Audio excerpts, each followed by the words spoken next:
And I'll give you just one of the quotes. In international trade controversies, this is a highly discretionary field involving the president and foreign affairs.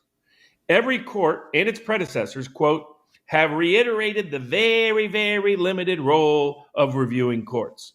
There's supposed to be deference to the president. It's this deference they're refusing to grant him because they hate him, the individual, and they hate populism as a movement. So they have ruled for over a century. Every president has had their tariffs upheld consistently and continuously, no matter the scale of the tariffs, no matter the scope of the tariffs, no matter the statutory basis of the tariffs.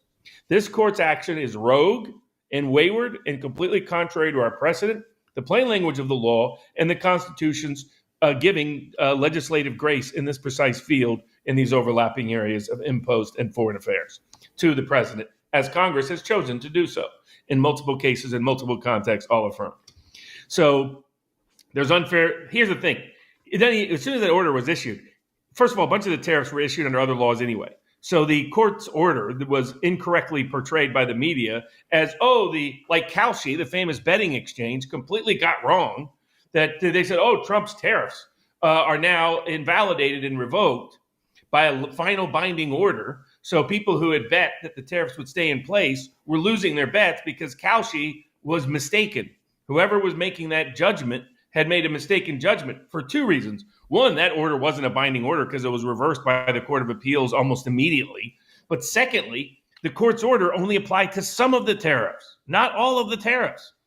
It only applied to those tariffs imposed under one statutory subsection. It didn't apply to all the other tariffs applied from all the other statutory subsections.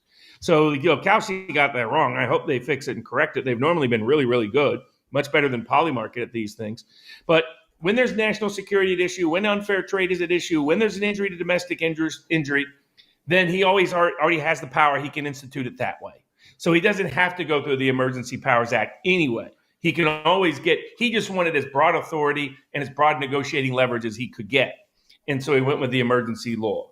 Given everything that happened to us in COVID during the emergency law, the idea that you couldn't impose a tariff on China from the emergency law, but you could take away my right to go to church, go to school, see my family, leave my home related to emergency law is quite some judicial abdication of constitutional obligation and hypocrisy in their actions.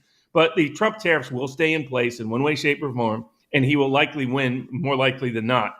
And because he's got so many alternatives, even if they were to say this alternative he doesn't have, there'll be other alternatives. Trump's tariffs are here to stay, whether people like them or not.